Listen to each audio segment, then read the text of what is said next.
And when that magazine was studied in the Kingdom Hall in Alabama, where I was later associated, the young man conducting the Watchtower study, he realized the true meaning of the word.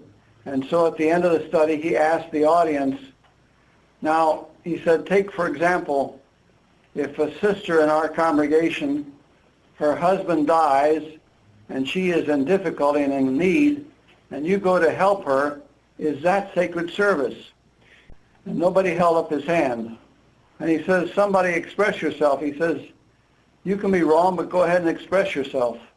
So his own sister held up her hand from the audience, and she says, no, that wouldn't be sacred service.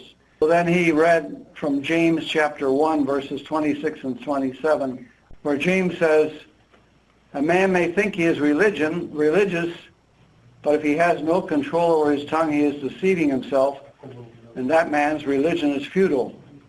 The kind of religion that is without stain or fault in the sight of God our Father is this, to go to the help of orphans and widows in their affliction, and to keep oneself unspotted from the world. And the word religion there is from the same Greek word, threskeia, which the New World Translation translates as sacred service. So he specifically says that sacred service that is valid before God is to do things like going to the help of orphans and widows in their affliction. And Jehovah's Witnesses have not come to really understand what it means to proclaim the good news. The Watchtower gives them to believe that to proclaim the message of the good news is to tell people about Christ's kingdom established in 1914. But if a person will take a concordance which lists all the different words in the Bible, and you look up every single occurrence of the expression good news, you will find that that expression occurs 102 times in the Christian scriptures. 6 of those times it says this good news of the kingdom. All the other 96 times it talks about the good news about the Christ and about his sacrifice and his giving his life for mankind. And so that is the real good news, that God's Son and gave his life on our behalf.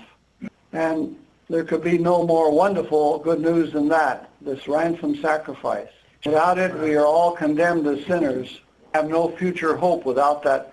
And the Apostle Paul said that as far as he was concerned, that he had only one purpose, and that was to make known the sacrifice of Jesus Christ. So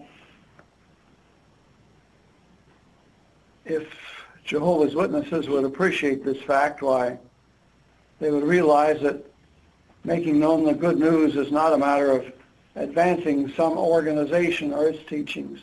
And within the organization, one is viewed as a good Christian according to the amount of time he spends going in what they call field service. But if you think about conditions in the first century, you can realize that things were very different from what Jehovah's Witnesses view life as. A man in those times, his work began at sunrise and ended at sunset. So his whole day was occupied. And the women did not have all the easy things that today women have.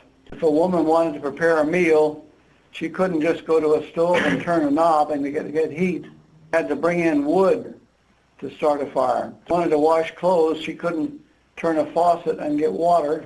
She had to take a pail and walk to a well and draw water and then bring it home. So there's no reason to think that when persons in that time became Christians that now their life just changed dramatically.